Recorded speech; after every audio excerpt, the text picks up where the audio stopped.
لإعلان دولة الجنوب أو حق تقرير المصير. إذن أين نذهب في هذا الحوار؟ هل هو حوار جدي؟ الحوار هو ليس مع مجلس الانتقالي، هو مع جميع التيارات والفصائل والرؤى الجنوبية بشكل عام. هناك فصائل كثيرة جدا وتيارات وقوى سياسية في الجنوب استجابت وهي ضد ما يفعله الانتقالي. أيضا هناك أشخاص في المجلس الانتقالي أبدوا استعدادهم. لا يمكن للمجلس الانتقالي أن يبدي شروطه ويتكلم باسم الجنوب. لماذا؟ لأن المملكة العربية السعودية هي من رسمت مستقبل القضية الجنوبية، وهي من وثقتها في كل اتفاقيات.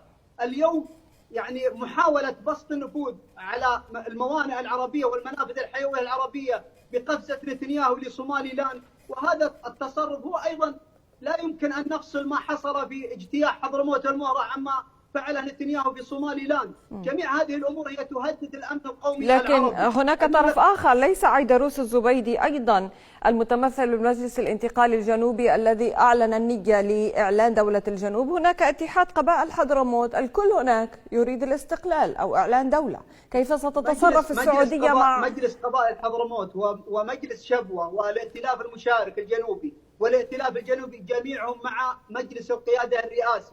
وهذه للمعلومية. لا جميع أهالي حضرموت والذي وحد وحرر أراضي حضرموت من القوات التي اجتاحتها هم درع الوطن، و80% من ألوية درع الوطن هم جنوبيين. جميع هذا المزاعم وهذه الأمور فقط لذر الرماد في العيون ولتغيير الحقائق ومسار الحقيقة الكامنة في حضرموت والمهرة.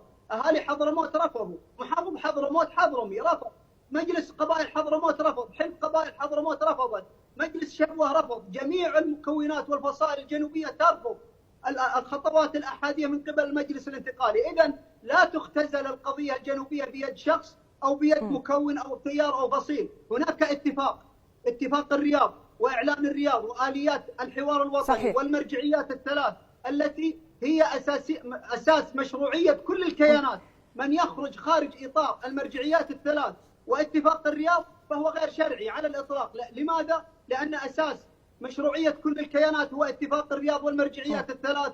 إذن أمام هذه التعقيدات الداخلية سيد عشق، عن أي حوار نتحدث؟ وهي الرياض تدعو لهذا الحوار، متى سيبدأ؟ ما هي الأساسات والخطوط الحمر التي يمكن الوقوف عندها في هذا الأمر؟ السيد فداء قال عكس هذا الأمر، بأن الرياض سوف تضمن حقوق الجنوبيين خاصة بالنسبة لمسألة إعلان دولة الجنوب أو ربما تقرير المصير.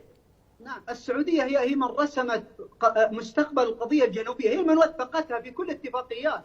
مجلس الانتقالي عمره 8 سنوات، هو تأسس 2017. المملكة العربية السعودية هي من تحرص دائما على حقوق أهل الجنوبيين العادلة، حقوق أهل الجنوب العادلة المشروعة، ولكن ليست بالاجتياحات وشق الصف ومحاولة فرض الأمر بالقوة والواقع بالقوة. هذا أمر مرفوض وسيسبب اقتتال ما بين الأخوة. أما بالنسبة لدعوة المملكة للجنوبيين هذا هذا أمر يدعم مجلس القيادة الرئاسي، وقد أيده رئيس مجلس القيادة الرئاسي ويؤيده التحالف. جميع هذه الأمور نصت في القرار الأممي 2216. ما يحصل اليوم من قرارات أحادية والخروج وشق الصف هو شق الصف الشرعية والمنظومة الحقيقية التي بني عليها اتفاق الرياض والمرجعيات الثلاث. طيب. الحق الجنوبي مشروع والمملكة العربية السعودية تدعمه وستظل تدعمه، ولكن بالطرق السلمية والطرق المشروعة عبر الحوار الوطني والطاولة السياسية. طيب، يعني باختصار سيد عشق، ما هو هذا الحق التي يمكن أن تدعمه الرياض إذا لم يكن إعلان دولة مثلا؟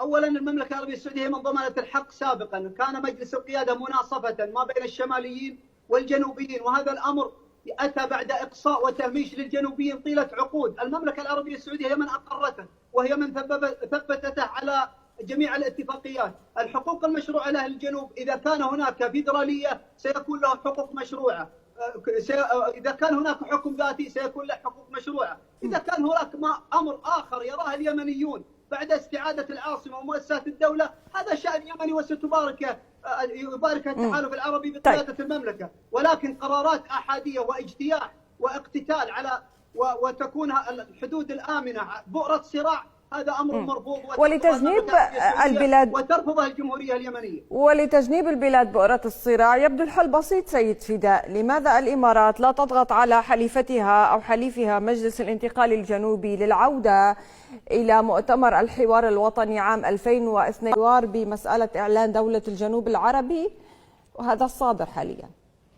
نعم، بالنسبة للإعلان هذا إعلان عبثي لم يلقى له بالا على الإطلاق، لا محليا ولا إقليميا ولا دوليا. لكن على شاشتكم سأقول سطرين وهي ستختصر الموقف بشكل كامل. أولا، لا يوجد أحد وصي على الجمهورية اليمنية لا شمالا ولا جنوبا. هناك مسار للتحالف العربي وهو دعم الشرعية اليمنية، ومن ثم عندما يستعيدون دولتهم ويتفقون هم أدرى بدولتهم وفيما يناسبهم.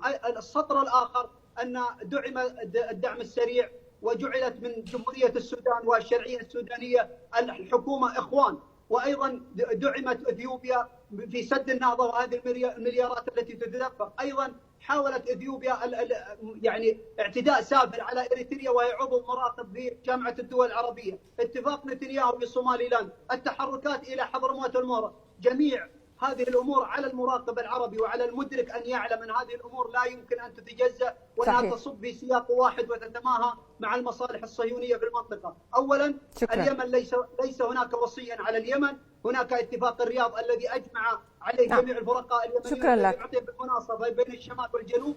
أيضا هناك يعني بند آخر وهو جميع القوات تندرج تحت قوات وزارة الدفاع، ولا أحد يتمنى بأن تكون اليمن ساحة حرب جديدة والقوانين والدستور بصراحة اليمني، ومخالف شكرا لك. الشرعية الذي له مسار وسياق واضح وهو إعادة الأمن واستقرار وإعادة التراب اليمني بشكل كامل. شكرا لك سيد عشق بن محمد بن سعيدان، الكاتب والباحث السياسي، كنت معنا من السعودية. ومن الإمارات السيد فداء الحلبي الصحفي والباحث السياسي. شكرا على هذه المشاركة. مشاهدينا الكرام، قراءة أخرى لمشهد جديد يوم غد، وإلى اللقاء.